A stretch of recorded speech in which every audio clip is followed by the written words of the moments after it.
Hey everyone, and welcome back to the Nerdy Multiverse and yet another breakdown. As today, we will be breaking down and giving our initial thoughts on episode 7 of season 2 of The Last of Us, which is obviously based on the video games. Specifically, this season being based on part of the second game, as the first season was entirely based on the first game. Episode 7 of the season being the finale, and its title is Convergence. This episode begins with Dina and Jesse back at the theater as Jesse works to get the crossbow bolt out of Dina's leg from when she was shot in the park woods by a Seraphite 2 episodes ago. Ellie returns back to the theater just a short time after this, and after she had beaten Nora for an answer on where Abby is, and she goes straight to Dina to check up on her when she arrives. After she checks up on Dina, Dina starts to notice the blood on Ellie and decides to check up on her and clean her up.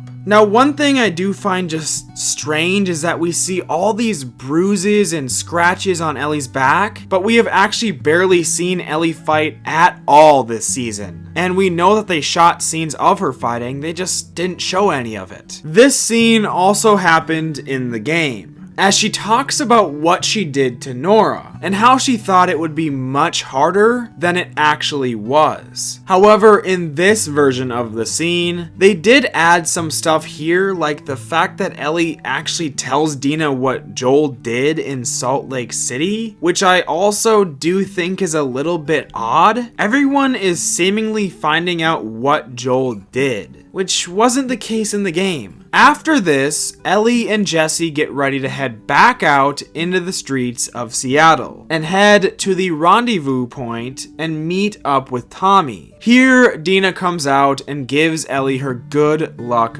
bracelet, although she doesn't really seem to accept it or need it, as she says it has not been working for Dina, evidently, but she does head out wearing it anyways. The shot of her and Jesse leaving the theater as Dina stays behind is a big foreshadowing for another scene that we will see sometime down the line with these two, of Ellie leaving Dina again. While Jesse and Ellie make their way through Seattle, the two end up talking about Dina's pregnancy, in which Jesse just guesses what is going on with Dina. And he also says that he cannot die out here because he is going to be a father. He actually says this quite a few times in the episode, which is rather unfortunate for him. Now, while they make their way through Seattle, we can see a few Easter eggs that I would like to point out. Of course, they walk by one of these Seraphite murals of their prophet, or one of their prophets, as Ellie questions whether or not there is more than one now. But more importantly, they are walking towards this collapsed sky bridge. If we go based off of the game, practically around this same time, while Ellie is near this area, Abby is actually crossing this sky bridge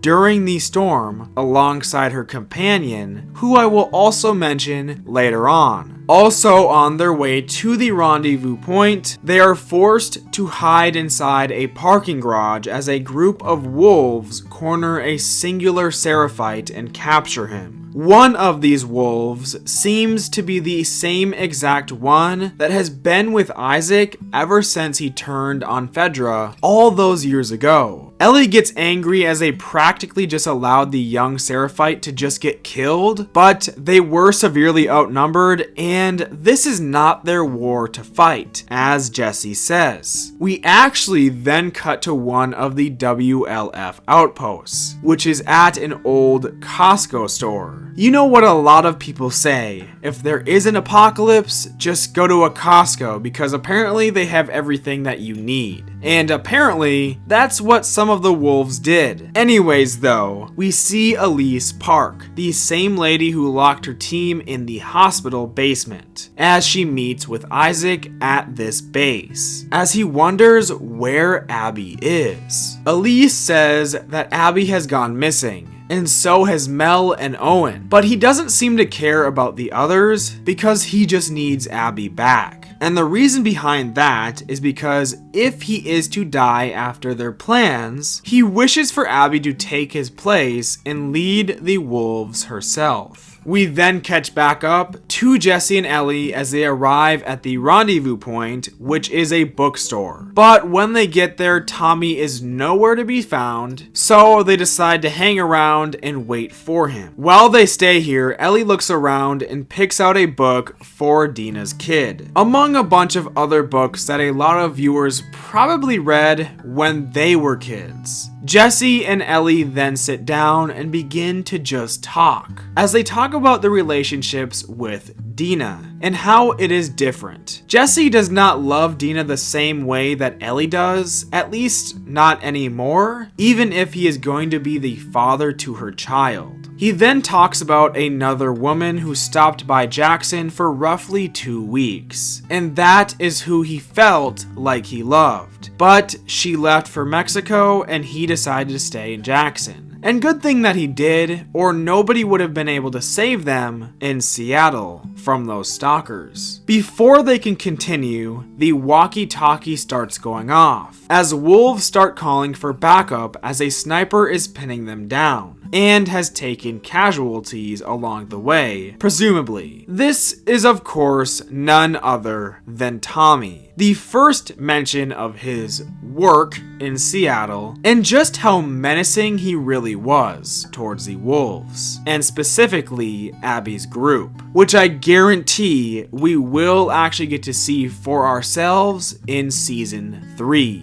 After hearing this, the two head back out so that they can go and help Tommy out and actually get out of Seattle alive. But once they get a view of the entire city, Ellie realizes that Nora was saying that Abby was at the aquarium. So that is now where she is planning to go. Jesse and Ellie get into a little bit of an argument here, and Jesse admits that he actually voted no at the council meeting. And he also says that everything that Ellie does, she only does for herself. Now, in the game, the two do get in a small argument, but here I think it's taken a bit too far and it's just weird writing. Jesse would realistically never say anything like that to Ellie in the game. He said to her that he would have done the same exact thing, as he also looked up to Joel. So where is all of this coming from? And why does it almost seem like Jesse has a massive amount of resentment and almost hatred towards Ellie? I was personally not a fan of this. Anyways though, the two go their separate ways and Ellie decides to go to the aquarium in hopes of finding Abby there, while Jesse heads out to find and help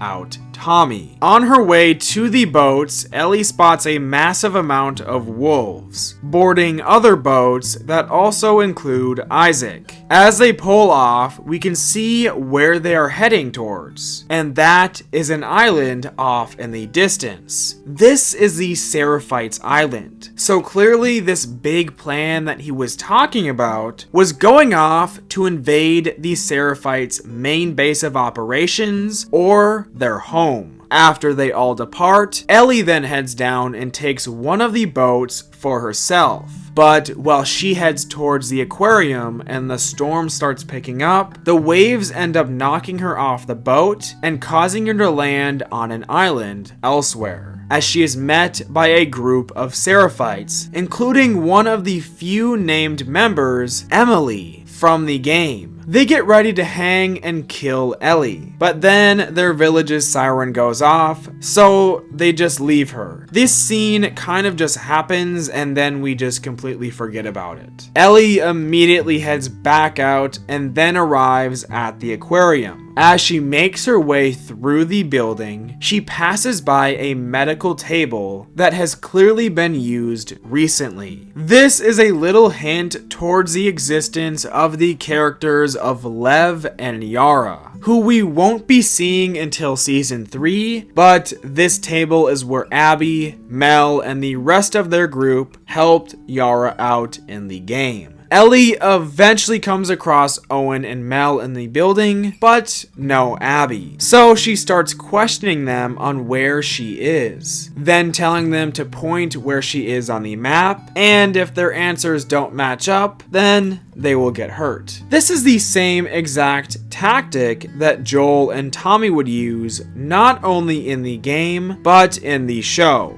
Having one person give information and then the other give the information separately to see if they are telling the truth or not. Owen agrees to it, but instead of just complying, he tries to grab a gun, which gets him shot and killed. But the bullet went right through him and also hit Mel. Mel is pregnant herself, so she tries to get Ellie to save the baby, and unfortunately, it is to no avail. This happens in a similar manner in the game, but it was honestly a bit more emotional here, although here they make this whole thing seem like an accident, while in the game, killing Owen and Mel was nowhere near an accident for Ellie. Another change that I am not too sure how to feel about, as the game really displayed just how rageful Ellie truly was regarding Abby and the revenge that she wanted against her. While the show's version of Ellie is kind of just emotional and has a lot of sympathy, and doesn't really seem to have that much rage at all. Anyways though, after realizing what she did and seemingly being scarred by it, especially because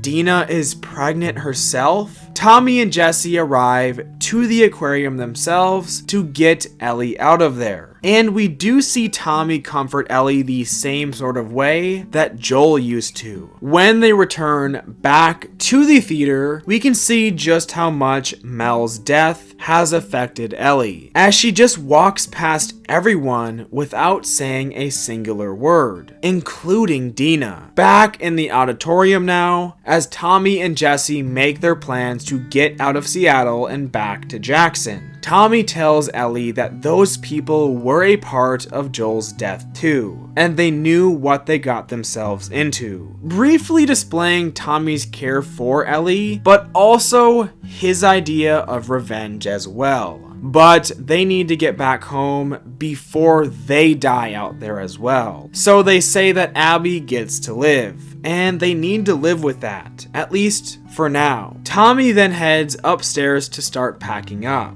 while Ellie and Jesse stay back to just talk to one another. Jesse does sort of redeem that idea of him displaying a sort of hatred towards Ellie here, and says that he chose to come back and get Ellie and was not forced by Tommy. But before they can continue talking, they hear some commotion coming from where Tommy is. So they rush up there and draw their guns. But as soon as they barge through the doors, Jesse is shot and killed by Abby, who has found where they are. Now, just to get it out of the way, Abby did not actually come alone here, as the character of Lev that I mentioned previously is meant to be with her here. Likely just hidden off screen until we see Abby's story in the third season build up to this moment. Here we can also see a rope mark around Abby's neck. Not only does this connect with the characters of Yara and Lev, who were Seraphites, but it also connects with that very random and brief scene of Ellie when she was nearly hung herself. After Jesse's death, and Tommy being held at gunpoint now, Ellie surrenders and offers herself up for Abby, who tells her that she let them live and they have wasted it, as she aims her gun at Ellie, who is weirdly begging for her life, which she realistically would never do, especially if we are going based off of the game. We then hear a gunshot as the screen cuts to black.